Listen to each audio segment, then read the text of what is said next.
जुर्म कितना भी संगीन क्यों ना हो, गुनहगार कितना भी शातिर क्यों ना हो, हर गुनहगार अपने दामन पर छोड़ ही जाता है गुनाह के चीटे, क्योंकि गुनाह अपनी गवाही खुद देता है।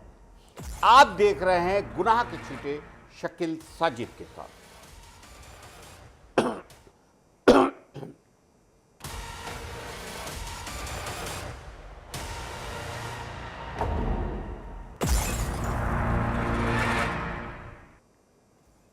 राजधानी रायपुर के वीआईपी इलाके के स्पा सेंटर में मसाज सेवा देने से मना करने पर बदमाशों ने हवाई फायरिंग किया।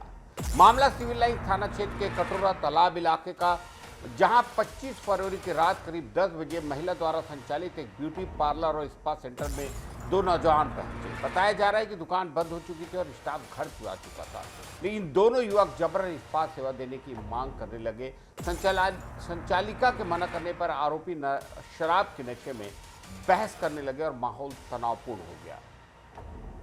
इसी दौरान एक आरोपी ने अपने पास मौजूद लाइसेंसी पिस्टल से हवाई फायरिंग कर दी, जिससे इलाके में हड़कंप मच गया और आसपास के लोग दहशत में आ गए।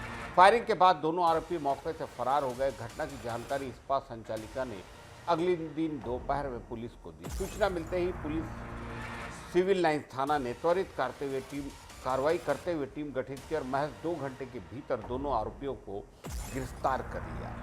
पुलिस ने आरोपियों के कब्जे से एक पिस्टल और एक एयर गन बरामद की। गिरफ्तार आरोपियों में सुनील कुमार पांडे उम्र 46 वर्ष, निवासी शेखपुर प्रतापगढ़ उत्तर प्रदेश, जो प्राइवेट सिक्योरिटी एजेंसी का पीएसओ बताया जा रहा है, और अंगद सिंह उम्र 33 वर्ष, निवासी आदर्श नगर मुआ रायपुर, जो ड्राइवर है के रूप में हुई। पुलिस ने दोनों के खिलाफ आर्म्स एक्ट सहित अन्य धाराओं में मामला दर्ज कर लिया है।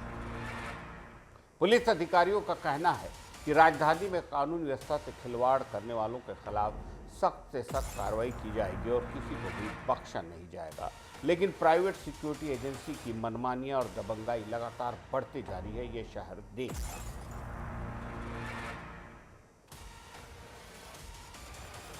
छत्तीसगढ़ के बिलासपुर क्षेत्र से बड़ी और चौंकाने वाली खबर, जहां स्टेट बैंक ऑफ इंडिया की बिल्हा शाखा में पदस्थ महिला कैशियर ने बैंक रिकॉर्ड में हेराफेरी कर 2,06,37,000 रुपए का गबन कर लिया। इस पूरे मामले का खुलासा तब हुआ जब बैंक खातों में जमा राशि और रिकॉर्ड में अंतर पाया गया। शाखा प्रबंधक पीयूष बारा ने जब आंतरिक जांच कराई तो बैंक के दस्तावेजों और खातों में छेड़छाड़ की पुष्टि हुई। जांच में सामने आया कि तत्कालीन कैशियर तेज वथ थीरापतम्मा और कुछ अन्य कर्मचारियों को मिली भगत से ये आर्थिक अनियमितता हुई। मामला उजागर होने के बाद बैंक प्रबंधन ने विभागीय कार्रवाई करते हुए कैशियर को तुरंत निलंबित कर दिया और RBO regional business office Jagdalpur attach किया। हालांकि जून 2025 में निलंबन के बाद आरोपी न तो जगदलपुर ज्वाइन करने पहुंचे और न ही बिल्हा शाखा में दिखाई दी। इसके बाद शाखा प्रबंधक ने मामले की शिकायत एंटी करप्शन ब्यूरो छत्तीसगढ़ में दर्ज कराई।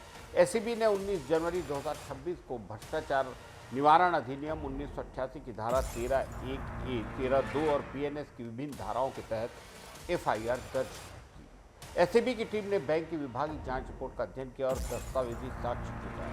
आरोपी की तलाश में लगातार दबिश दी। बिल्हा शाखा के में मुखबिर भी तैनात किया गया। करीब 8 महीने से फरार चल रही कैशियर को गुरुवार को उस वक्त गिरफ्तार किया गया जब उसके बैंक आने की सूचना मिली।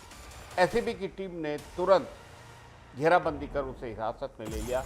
अब आरोपी को कोर्ट में पेश कर पुलिस रिमांड पर लेने की तैयारी कर रही है, ताकि गबन की पूरी रकम, अन्य सहयोगियों की भूमिका और धन के उपयोग को लेकर विस्तार से पूछताछ हो सके। मामले में आगे और बड़े खुलासे होने की संभावना भी जताई जा रही है।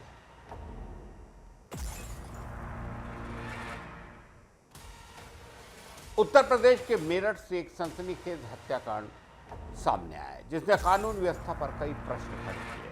बहसुमा थाना के रामराज कस्बे में 25 फरवरी के दोपहर करीब 2:30 बजे मुख्य बाजार में सनातन धर्म मंदिर के सामने दिन दहाड़े सुरेंद्र उर्फ सुनील की गोली मारकर हत्या कर दी गई। बाइक से आए हमलावर प्रदीप ने बेहद नजदीक से ताबड़तोड़ 3 गोलियां दागी। पहली गोली पीछे से कमर पर मारी गई, जिससे सुनील बाइक से गिर पड़ा।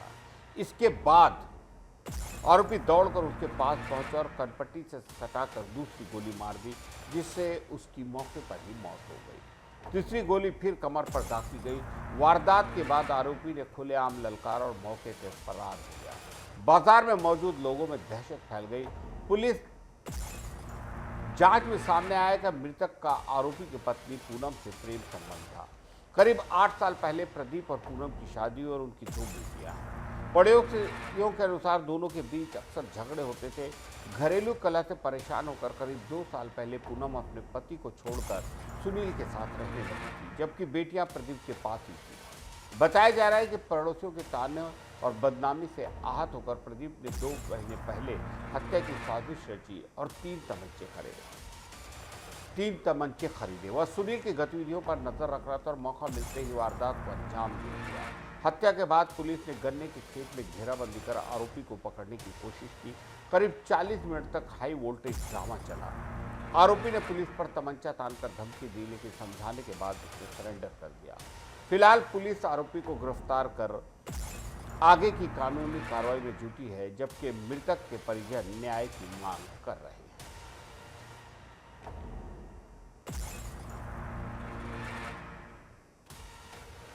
मध्य प्रदेश के डिंडौरी जिले के गाड़ासराय थाना क्षेत्र में बघरेली धनौली मार्ग पर अज्ञात शव मिलने का मामला तेजी से सुलझा लिया गया।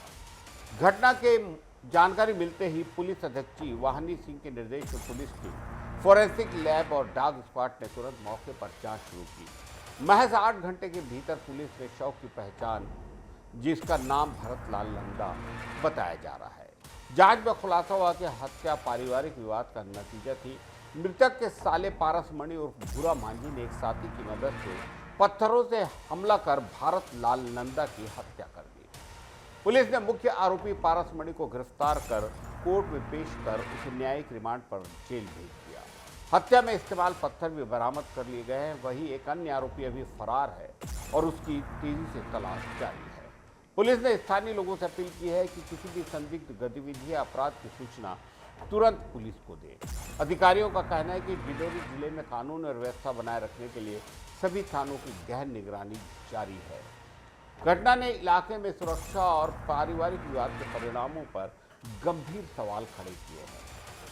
तेज और कुशल कार्रवाई से पुलिस ने न केवल अपराधियों को सजा दिलाई जा सकेगी, बल्कि आम नागरिकों को भी सुरक्षा का भरोसा मिलेगा। फिलहाल पुलिस फरार आरोपी की गिरफ्तारी के लिए अलग अलग टीमों को तैनात कर चुकी है और मामले की गहन जांच जारी है।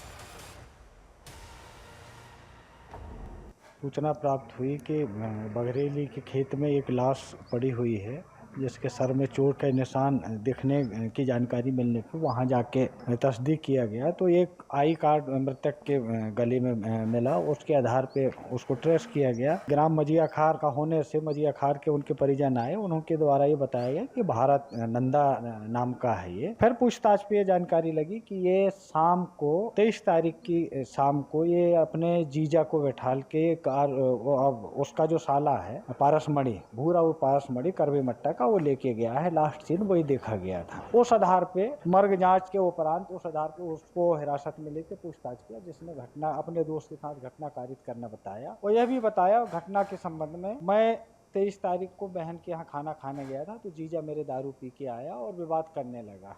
पहले भी सुना था कि ये विवाद करता है, पर मेरे सामने विवाद करने लगा। उसके बाद में शांत करके बाहर निकल गया और मन में ये सोचने लगा कि आए दिन ये मेरे दीदी के साथ और भांजियों के साथ विवाद करता है, अब इसके साथ क्या किया जाए। फिर इसको मैं जब ये बाहर निकला, घर के बाहर निकला, तो इसको अपनी गाड़ी में बैठा के ये कहते कि चलो मड़वा नाच के आते हैं, वहाँ खाने पीने की व्यवस्था है। तो ये बैठ गया। इसको जब तक मैं अपने एक दोस्त है उसको भी मैसेज कर दिया कि आज इसको ठिकाना लगाना है। बिलासपुर के मधुबन रोड क्षेत्र में पुलिस ने एक नौजवान को गिरफ्तार किया, जो धारदार हथियार लहराते हुए राहगीरों और आने जाने वालों को डराने का आरोपी था। जानकारी के मुताबिक 26 फरवरी 2026 को मुखबिर की मोबाइल सूचना पर कार्रवाई की गई। सूचना के मुताबिक शुभम बैस 26 साल को आम सड़क पर धारदार चाकू लेकर लोगों को डराते धमकाते हुए देखा गया। सूचना मिलते ही वरिष्ठ पुलिस अधीक्षक रजनीश सिंह, अतिरिक्त पुलिस अधीक्षक पंकज कुमार पटेल और नगर पुलिस अधीक्षक गगन कुमार ने तत्काल कार्रवाई के निर्देश दिए। थाना सिटी कोतवाली पुलिस ने मौके पर दबिश देकर आरोपी शुभम बैस को पकड़ लिया। गिरफ्तार युवक के पास से एक नग धारदार चाकू बरामद हुआ। पुलिस ने बताया कि आरोपी की न्यायिक रिमांड पर जेल भेज दिया गया है। इस कार्रवाई से क्षेत्रवासियों में हिफाजत का भरोसा बढ़ा है। पुलिस ने कहा है कि ऐसी किसी भी खतरनाक और अवैध गतिविधियों को बर्दाश्त नहीं किया जाएगा। अपील भी की है कि यदि किसी को भी सड़क पर हथियार लेकर किसी की जान को खतरा डालने वाले व्यक्ति के बारे में जानकारी मिले तो तुरंत पुलिस को सूचित करें। इस कार्रवाई से संदेश भी गया है कि कानून का राज बिलासपुर जिले में सख्ती से लागू है और पुलिस किसी भी प्रकार की आपराधिक गतिविधियों के खिलाफ पूरी तरह से सतर्क है।